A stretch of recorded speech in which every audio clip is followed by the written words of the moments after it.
are we teaching? We had a really interesting discussion at the end of my Death's Emissary course last year. I was talking about how courses are generally structured, especially in the magical, pagan, and occult community. Now, before we get started, let me just say this isn't about judging one way over the other. There are many reasons why people structure their teachings the way that they do and run courses the way they do. I just wanted to share some insights I gleaned from their comments and perhaps give other teachers some things to consider. Modes of teaching. As we have moved into an age of technology and the internet, it opened up a whole new way to reach more people that was not physical location dependent. Before the internet, it was books. And if you were lucky enough to be in an area that had a group, a coven, or organization, you had in person learning opportunities. Today, there are a lot more. There are festivals, weekend events, metaphysical witchy shops that gives more availability for in-person learning. But it's still very location dependent.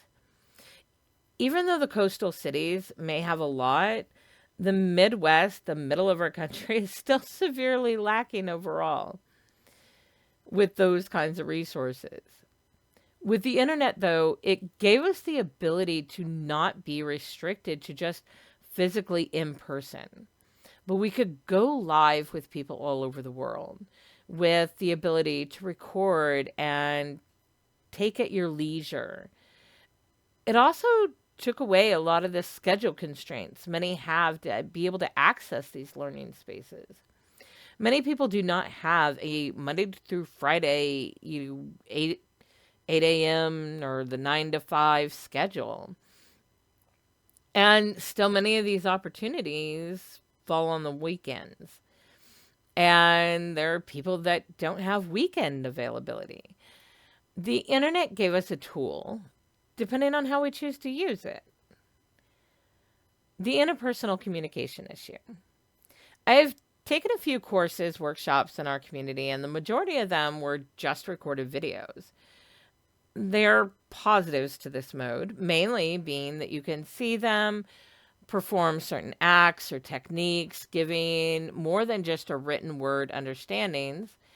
It takes it a step up from books, but it has some lacking when it comes to being able to ask questions and get clearer understanding of the material. I have noticed in more recent years, some have added a Q&A section. I personally have not taken any in this format, but I have heard from others about them. From my understanding, participants send in their questions via message or email. The instructor then records a video going through and answering them, allowing more depth of the materials, and the class gets to view it. It's definitely a step in the right direction. However, there's still a piece of interpersonal communication that is missing in my experience. The one thing in person has that none of the other modes do, real-time interaction and interpersonal communication. I think right now this aspect may be even more important as many state they feel more disconnected and alone no matter how many people are on their feeds. I think this has a lot to do with how we communicate online. Mostly surface level conversations and to large audiences, not small interpersonal groups. A lot more is lost there than just the words.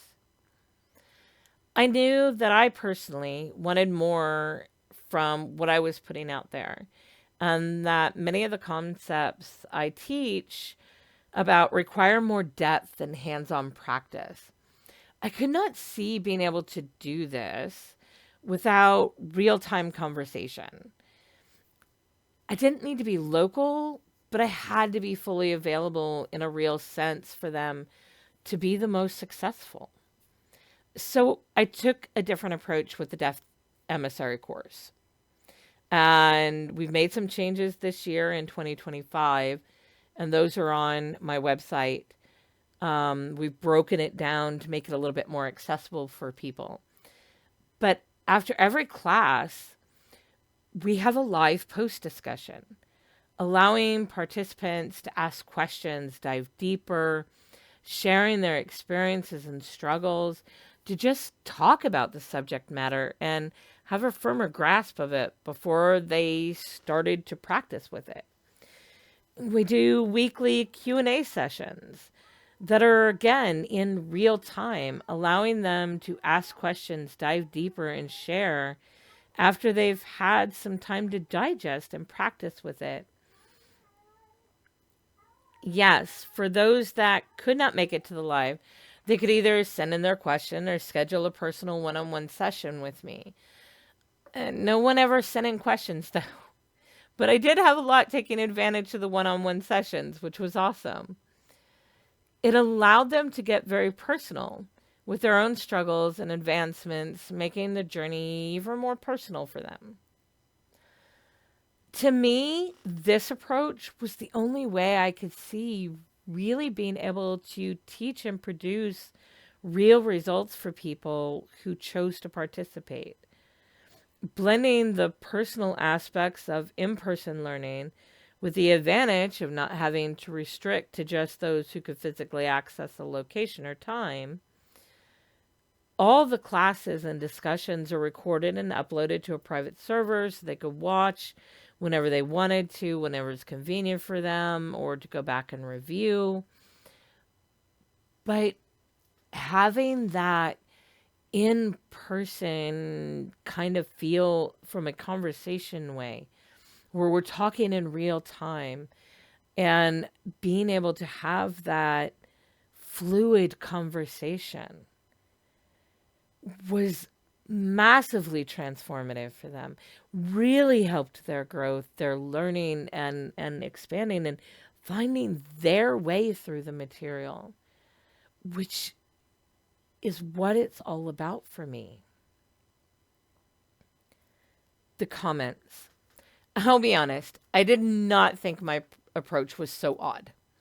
I assume more were taking this route and incorporating these kinds of discussion techniques.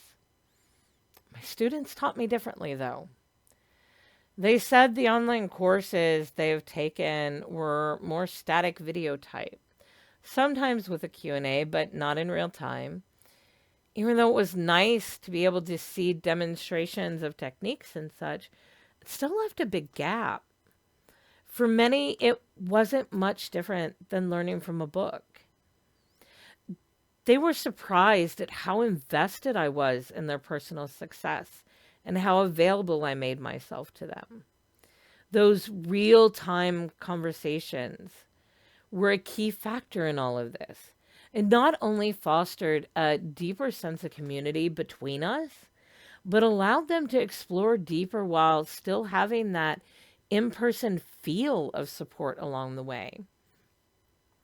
For some, it was the first time they really felt they were making progress spiritually and magically. It wasn't just me, though. That kind of format allowed them to share with each other and help each other as well. They would talk about how they adjusted a piece in order to get the right result for them, which gave other participants other ideas to experiment with. There were times when people were struggling with something and others jumped in to support them with their own experiences and how they managed to move forward through it. I may be teaching this, but I can only teach from my experience. We are not the same. What works for one does not always work for another. I've taught enough people to give many different modes of the work, but again, it's not universal, and new people bring new ideas and approaches. This style of live, real-time conversations, I feel, is truly one of the biggest keys to their overall progress and success. It also gives me a more secure sense that they're really understanding and able to use the content effectively for them. At the end of the day, I'm a results-based person, and this mode of teaching online, I feel, has produced fantastic results for those who participate. I watched them go through major growth and transformations throughout the year, stating that they felt they learned more, they were more connected in a month's time versus years of spent trying to work on their own from books and videos. Stating they finally felt like their magic was working and producing tangible results for them. Yeah, the materials, frameworks, and skills are a big part of it. But I believe as they do, that the key was the real time discussions. So, a consideration. We all have different modes of teaching and reasons why we structure our courses and our classes the way we do. None of this was to belittle or state one way was better than the other. It's not to say that we as a community should all adopt this model. For some, it's just not possible. I just wanted to share what my students shared with me, how valuable they saw those real time conversations, and how much it helped them in a variety of ways, including connecting to each other.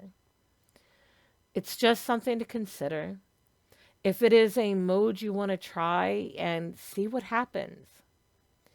For me, it has shown to be even more crucial part of the learning process than even I had considered. And it's also the only way I can teach courses and feel like I've done my best for those I teach.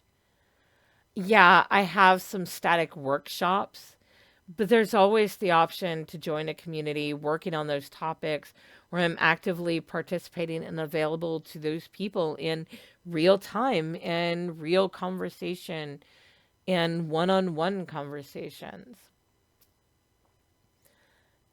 I think on the whole, we should be trying to incorporate these interpersonal communication modes where we can, because it does change the dynamic and effectiveness for those who are participating.